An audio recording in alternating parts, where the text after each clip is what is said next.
একদিন ওমর রাদিয়াল্লাহু তাআলা আনহুর ছেলের সাথে হুসাইন রাদিয়াল্লাহু তাআলা আনহু খেলা করতেছিল। হুসাইন রাদিয়াল্লাহু তাআলা আনহু বলেছেন, হুসাইন রাদিয়াল্লাহু তাআলা আনহু ওমর রাদিয়াল্লাহু তাআলা আনহুর ছেলেকে বলেছেন, হে গোলামের ছেলে গোলাম। এভাবে বলার কারণে হে গোলামের ছেলে গোলাম এভাবে বলেছেন। ওমর রাদিয়াল্লাহু তাআলা আনহু তখন দেশ পরিচালনা করতেছিলেন, ইসলামের দ্বিতীয় খলিফা হিসেবে পদে ছিলেন। ওমর রাদিয়াল্লাহু তাআলা আনহুর ছেলে বলতেছেন, আমার বাবা তো দ্বিতীয় খলিফা, এই হুসাইন রাদিয়াল্লাহু তাআলা কিভাবে আমাকে গোলামের ছেলে গোলাম বলল? বাবাকে গিয়ে নালিশ দিল। ওমর রাদিয়াল্লাহু তাআলা বলল, ওমর রাদিয়াল্লাহু তাআলা বলতেছেন এটার বিচার হবে। তারপর কি করলো? ওমর রাদিয়াল্লাহু তাআলা ওনার ছেলেকে ডাকালো, হযরত হুসাইন রাদিয়াল্লাহু তাআলাকে ডেকে আনলো, বিচার হবে। হযরত ওমর রাদিয়াল্লাহু তাআলা জিজ্ঞেস করতেছে, হে হুসাইন, তুমি কি আমার ছেলেকে গোলামের ছেলে গোলাম বলেছো কিনা? হুসাইন রাদিয়াল্লাহু তাআলা বলল, হুসাইন রাদিয়াল্লাহু তাআলা উত্তর দিল, হ্যাঁ আমি আপনার ছেলেকে গোলামের ছেলে গোলাম বলেছি। সবাই বলুন সুবহানাল্লাহ। ওমর রাদিয়াল্লাহু তাআলা বলল, মনে মনে বলতেছে আজকে তো বড় সুযোগ, এটা তো আমার সার্টিফিকেট হিসেবে নিয়ে নিতে হবে। এবং ওমর রাদিয়াল্লাহু তাআলা হুসাইন রাদিয়াল্লাহু তাআলাকে বলতেছে, হে হুসাইন, তুমি কি এই বিষয়টা লিখিত দিতে পারবে কিনা? হুসাইন রাদিয়াল্লাহু তাআলা বলল, যে কথা মুখে বলেছি সেই কথা লিখিত দিতে সমস্যা কি? সবাই বলুন সুবহানাল্লাহ। হুসাইন রাদিয়াল্লাহু তাআলা এটা এই বিষয়টা লিখে দিয়ে দিল, গোলামের ছেলে গোলাম। ওমর রাদিয়াল্লাহু তাআলা সে সার্টিফিকেট পেয়ে বুকে লাগালো, চুমু খেলো এবং ওমর রাদিয়াল্লাহু তাআলা হুসাইন রাদিয়াল্লাহু তাআলাকে নিজের আসন ছেড়ে দিয়ে ওই আসনের মধ্যে বসালো, বলল, হে হুসাইন, এই আসনটা তোমাদের জন্য নির্ধারিত, আমাদের উপর দায়িত্ব পড়েছে বিদায় আমি এটা দায়িত্ব পালন করেছি, এটা তোমাদের সিংহাসন, এখানে তোমরাই বসার যোগ্য। সবাই বলুন সুবহানাল্লাহ। রব্বুল ইজ্জাতি কামুল হাকিমিন। কুরআন শরীফের মধ্যে সূরা শুরা 23 নম্বর আয়াত আল্লাহ পাক ইরশাদ করতেছেন, কুল লা আসআলুকুম আলাইহি আজরা ইল্লাল মাওয়াদ্দাতা ফিল কুরবা। সবাই বলুন সুবহানাল্লাহ। আল্লাহ পাক রব্বুল ইজ্জাতি কামুল হাকিমিন কুরআনুল কারীমের মধ্যে ইরশাদ করতেছেন, ইয়া রাসূলুল্লাহ সাল্লাল্লাহু আলাইহি ওয়াসাল্লাম, আপনি আপনার উম্মতদেরকে বলে দেন, কুল, হে রাসূল আপনি বলুন, লা আসআলুকুম আলাইহি আজরা, আমি তোমাদের থেকে কোনো কিছু প্রতিদান চাই না, ইল্লাল মাওয়াদ্দাতা ফিল কুরবা। সুবহানাল্লাহ। তবে চাই একটাই জিনিস, সেটা হচ্ছে আমার আহলে বাইতের ভালোবাসা। সবাই বলুন সুবহানাল্লাহ। আমার কোরআন আয়াতের সাথে মাহফিল কমিটি আমাকে একটা বিষয় নির্ধারণ করে দিয়েছেন, সেটার সাথে মিল রয়েছে। মাহফিল কমিটি আমাকে যে বিষয়টা দিয়েছেন আহলে বাইতের ভালোবাসা। আমরা বর্তমান প্রেক্ষাপট দেখতে পারি, অনেকের নামাজ পড়ে মুসলমান কিন্তু আওলাদের রাসূলকে ভালোবাসে না। সবাই বলেন নাউজুবিল্লাহ। আল্লাহ পাক রব্বুল ইজ্জাতি কামুল হাকিমিন শুধু নামাজ ফরজ করেছেন, ঠিক আছে, আমরা সবাই নামাজ পড়ব, পাশাপাশি আওলাদের রাসূলকে ভালোবাসতে হবে। আমি নামাজ পড়লাম, আমার অন্তরের মধ্যে আল্লাহ রসুলের ভালোবাসা নাই, আল্লাহ রসুলের ব্যাপারে যখন কেউ কোনো প্রশ্ন করে তখন আমার অন্তরের মধ্যে হিংসা বিদ্বেষ জাগ্রত হয়।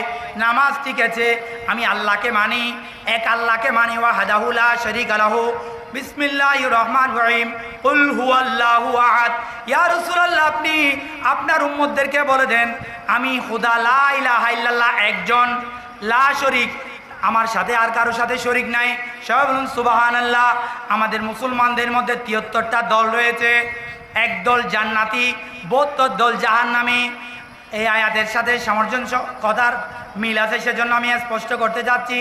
আমাদের মুসলমানদের মধ্যে 2টা দল, একটা হুসাইনি মুসলমান আর একটা হচ্ছে এজিদি মুসলমান।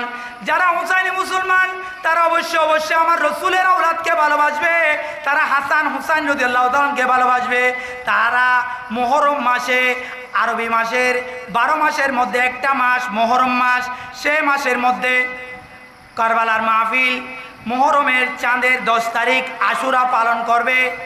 কিন্তু যারা এজিদি মুসলমান তারা আশুরা পালন করবে না, 10 তারিখে মুহররমের 10 তারিখ পালন করবে না, তাদের মসজিদের মধ্যে মুহররমের কোনো আলোচনা হবে না, তারা আওলাদের রাসূলকে ভালোবাসে না। সবাই বলুন নাউজুবিল্লাহ।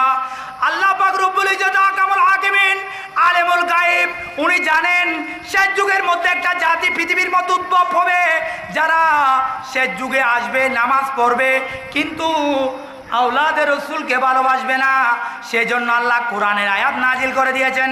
সবাই বলুন সুবহানাল্লাহ। কুল লা আসআলুকুম, ইয়া রাসূলুল্লাহ, আপনি তাদেরকে বলে দেন, রসুল পাক সাল্লাল্লাহু আলাইহি ওয়াসাল্লাম বলতেছেন, হে আমার উম্মতরা, আমি নামাজ এনেছি, আমি রোজা এনেছি, হজ এনেছি, যাকাত তোমাদেরকে দিয়েছি, আল্লাহ থেকে এনেছি, তোমরা এগুলার বিনিময়ে জান্নাত পাবে। কিন্তু তোমরা যদি আমার আওলাদকে ভালো না বাসো, এগুলার বিনিময়ে জান্নাত না পাওয়ারও সম্ভাবনা রয়েছে। আমার আওলাদকে ভালোবাসা আবশ্যক। সবাই বলুন সুবহানাল্লাহ। ইল্লাল মাওয়াদ্দাতা ফিল কুরবা, আমি যে নামাজ এনেছি, রোজা এনেছি, হজ এনেছি, যাকাত এনেছি, এগুলার বিনিময়ে একটাই জিনিস চাই, এগুলার বিনিময়ে একটাই জিনিস চাই, সেটা হচ্ছে আমার আওলাদের ভালোবাসা। সবাই বলুন সুবহানাল্লাহ। আমার আওলাদকে ভালোবাসতে হবে, আমার আওলাদকে হেয় করা যাবে না, হিংসা করা যাবে না। যে দল 61 হিজরি সালে কারবালার ময়দানে হুসাইন রাদিয়াল্লাহু তাআলা আনহুকে 72 জনকে সদল বলে শহীদ করেছেন, বর্তমানে সেই দল হুসাইন করে, ইয়া আলী করে, শহরে বন্দরে আশুরার দিন নিজে হাই হুতাশ করে, নিজের শরীরের মধ্যে আপনার লোহার শিকল দিয়ে নিজের শরীরের মধ্যে নিজে পিটায়, রক্তপাত করে, মিছিল করে, মূর্তি পূজা, মূর্তি কতগুলা নিয়ে, গোঁড়া কতগুলা নিয়ে মিছিল করে, তাজিয়া মিছিল করে। তারাই ইসলামকে কলঙ্কিত করেছে। 61 হিজরি সালে আওলাদের রসুলকে তারাই শহীদ করেছে। তারা বর্তমানে বলতেছে কি, আমরাই হুসাইনি দল। নয়, তারা হুসাইনি দল নয়, শিয়ারা কাফের। আহলে সুন্নাত ওয়াল জামাতের পক্ষ থেকে তাদেরকে কাফের ঘোষণা করা হয়েছে।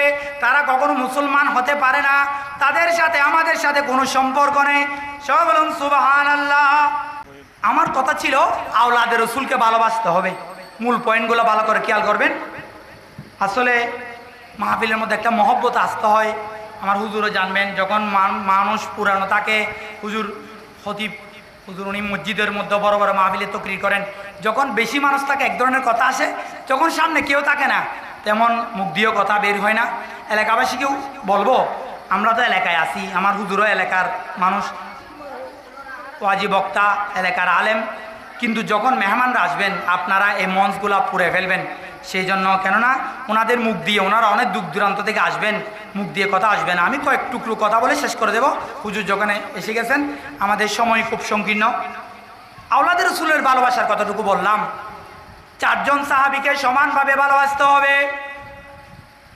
একজন হচ্ছেন আমার রসুল পাক সাল্লাল্লাহু আলাইহি ওয়াসাল্লাম যখন পৃথিবী থেকে পর্দা করেছেন, হযরত আবু বকর সিদ্দিক রাদিয়াল্লাহু তাআলা ইসলামের প্রথম খলিফা হিসেবে নিযুক্ত হয়েছেন।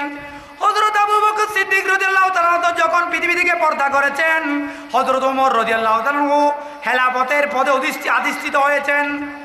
এরপর উনি যখন পৃথিবী থেকে চলে গেছেন, হযরত উসমান জিন্নুরাইন রাদিয়াল্লাহু তাআলা তৃতীয় খলিফা নিযুক্ত হয়েছেন।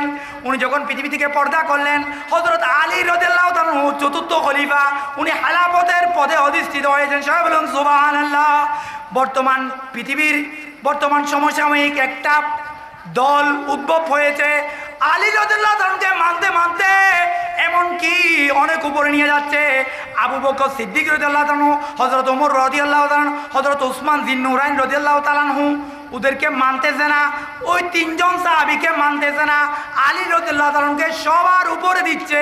আমি কিতাব স্টাডি করে বলতেছি, শিয়াদের 4টা দল থেকে একটা দল এমন যে দল আমার রসুল পাক সাল্লাল্লাহু আলাইহি ওয়াসাল্লামকে পর্যন্ত নবী বানার জন্য রাজি নয়। সবাই বলেন নাউজুবিল্লাহ।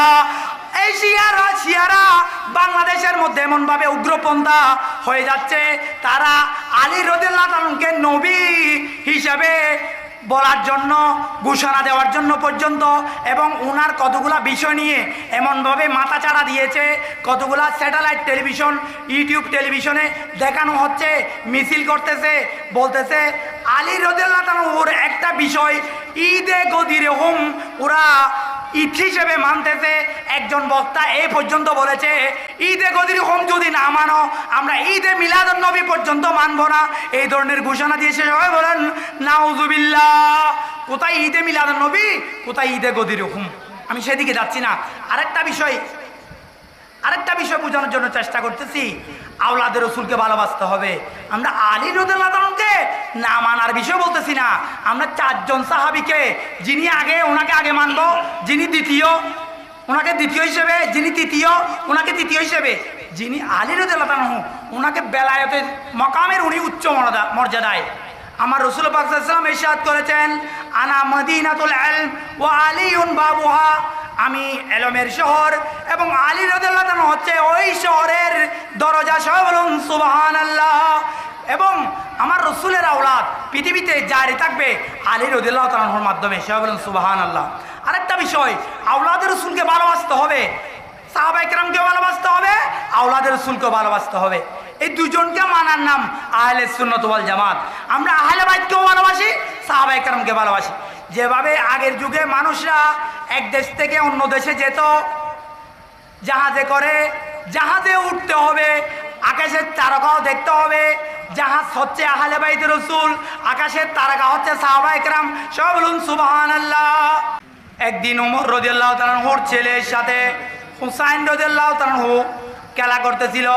হুসাইন রাদিয়াল্লাহু তাআলা বলেছেন, হুসাইন রাদিয়াল্লাহু তাআলা ওমর রাদিয়াল্লাহু তাআলা ছেলেকে বলেছেন, হে গোলামের ছেলে গোলাম। এভাবে বলার কারণে হে গোলামের ছেলে গোলাম এভাবে বলেছেন। ওমর রাদিয়াল্লাহু তাআলা তখন দেশ পরিচালনা করতেছিলেন, ইসলামের দ্বিতীয় খলিফা হিসেবে পদে ছিলেন। ওমর রাদিয়াল্লাহু তাআলার ছেলে বলতেছেন, আমার বাবা তো দ্বিতীয় খলিফা। এই হুসাইন রাদিয়াল্লাহু তাআলা কিভাবে আমাকে গোলামের ছেলে গোলাম বলল? বাবাকে গিয়ে নালিশ দিল। ওমর রাদিয়াল্লাহু তাআলাকে বলল, ওমর রাদিয়াল্লাহু তাআলা বলতেছেন এটার বিচার হবে। তারপর কি করলো? ওমর রাদিয়াল্লাহু তাআলা ওনার ছেলেকে ডাকালো, হযরত হুসাইন রাদিয়াল্লাহু তাআলাকে ডেকে আনলো, বিচার হবে। হযরত ওমর রাদিয়াল্লাহু তাআলা জিজ্ঞেস করতেছে, হে হুসাইন, তুমি কি আমার ছেলেকে গোলামের ছেলে গোলাম বলেছো কিনা? হুসাইন রাদিয়াল্লাহু তাআলা বলল, হুসাইন রাদিয়াল্লাহু তাআলা উত্তর দিল, হ্যাঁ আমি আপনার ছেলেকে গোলামের ছেলে গোলাম বলেছি। সবাই বলুন সুবহানাল্লাহ। ওমর রাদিয়াল্লাহু তাআলা বলল, মনে মনে বলতেছে আজকে তো বড় সুযোগ, এটা তো আমার সার্টিফিকেট হিসেবে নিয়ে নিতে হবে। এবং ওমর রাদিয়াল্লাহু তাআলা হুসাইন রাদিয়াল্লাহু তাআলাকে বলতেছে, হে হুসাইন, তুমি কি এই বিষয়টা লিখিত দিতে পারবে কিনা? হুসাইন রাদিয়াল্লাহু তাআলা বলল, যে কথা মুখে বলেছি সেই কথা লিখিত দিতে সমস্যা কি? সবাই বলুন সুবহানাল্লাহ। হুসাইন রাদিয়াল্লাহু তাআলা এটা এই বিষয়টা লিখে দিয়ে দিল, গোলামের ছেলে গোলাম।